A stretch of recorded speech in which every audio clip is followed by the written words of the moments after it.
Hello friends, मैं जोगेश पंडा। क्या आपको चंपारण मूवमेंट के बारे में पता है? अगर नहीं तो इस वीडियो में हम इसके बारे में बात करेंगे। तो चलिए शुरू करते हैं।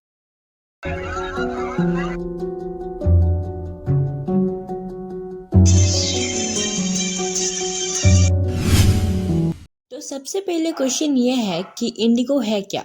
तो इंडिगो बेसिकली नीले रंग को बोला जाता था जो कपड़ों को कलर करने में नेचुरल डाई की तरह यूज किया जाता था।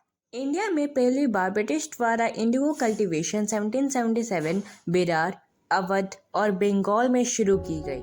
कंपनी ने जब ये देखा कि भारत का वेदर इंडिगो ग्रो करने के लिए बहुत ही ज़्यादा सूटेबल था, तो उसने इंडिगो ग्रो करने पर जोर दिया, क्योंकि उस समय इंडिगो का वैल्यू बहुत ही ज़्यादा था। इंडिगो उगाने के दो तरीके इंट्रोड्यूस किए गए। रायोती सिस्टम, जिसमें फार्मर्स को उनके ज़मीन पर ज़बरदस्ती नील उगाने के लिए कहा जाता था, और नीज सिस्टम, जिसमें ब्रिटिश लैंडलॉर्ड्स खुद इंडिगो उगाने के लिए लेबर्स को अपॉइंट करते थे। लेकिन प्रॉब्लम ये था कि फार्मर्स को बहुत ज़्यादा कम सैलरी दिए जाते थे, और क्योंकि इतने कम दामों में फार्मर्स के घर नहीं चल पाते, तो वो लोन लेते थे, और इसका फ़ायदा उठाते हुए ब्रिटिश उनको काम कराने के लिए मजबूर कर देते थे। इंडिगो ग्रो करने से नुकसान भी थे, क्योंकि इंडिगो ग्रो करने से लैंड का फर्टिलिटी ख़त्म हो जाता था, और इंडिगो ग्रो करने से वाटर का रिक्वायरमेंट बहुत ज़्यादा होता था, जो कि बहुत सारी एरिया जैसे कि सूखी एरियाज में पॉसिबल नहीं हो पाता था। द तीन कथिया सिस्टम 1850 के बाद ब्रिटिश और लोकल फार्मर्स के बीच एक एग्रीमेंट हुई, जिसका नाम तीन कथिया सिस्टम था। इस सिस्टम के अनुसार फार्मर्स को उनकी 20 में से 3 भाग यानी कि 15% जमीन पर इंडिगो उगाने के लिए फोर्स किया जाता था, और अगर फार्मर्स मना करते उन्हें पीटा जाता था, और लोन के कारण उनको अपनी जमीन छोड़ने के लिए फोर्स किया जाता था।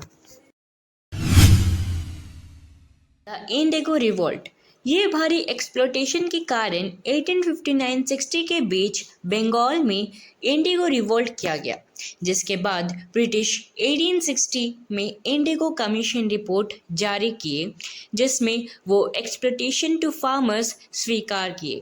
लेकिन तब तक जर्मन साइंटिस्ट ने 1870 के बाद सिंथेटिक डाई बना डाली, जो कि सस्ते थे, और लोग नेचुरल इंडिगो को छोड़ के उसे प्रीफर करने लगे। द चंपारण मूवमेंट 1915 में महात्मा गांधी जी साउथ अफ्रीका से इंडिया आए। बिहार की किसानी 1816 में जब जाने कि महात्मा गांधी जी इंडिया आए हैं, तब वह उनसे मिलना चाहे। तब तक गांधी जी को चंपारण के बारे में कुछ भी नहीं पता था।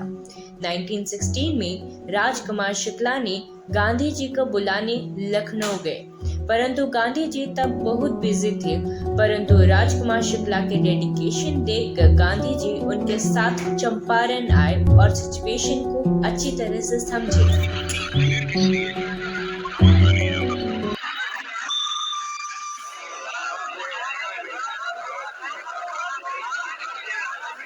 सिचुएशन को अच्छी तरह से भांप लेने के बाद गांधी जी कुछ मेंबर्स जैसे कि ब्रजकिशोर प्रसाद, राजेंद्र प्रसाद और आदि के साथ सिग्नेचर कैंपेन शुरू किया, जिसमें वे डिटेल्ड सर्वे कंडक्ट किए, जिसमें फार्मर का land size, family size, income source आदि को रिकॉर्ड किया गया उनके साइन और फिंगरप्रिंट जैसे प्रूफ के साथ। अनरेस्ट क्रिएट करने की वजह से 16 अप्रैल 1917 को गांधी जी को अरेस्ट कर दिया गया।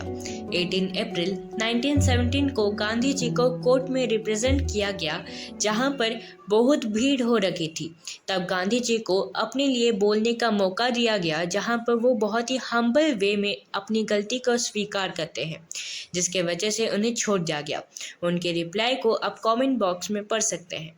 रिलीज होने के बाद गांधी जी सर्वे कंटिन्यू किए और 4000 फाइल्स डिपॉजिट किए। फाइनली 4 मार्च 1918 को बिहार एंड उड़ीसा में चंपारण एग्रीरियन एक्ट पास किया गया, जिसके तहत तीन खताई सिस्टम को कम्प्लीटली एबॉलिश किया गया।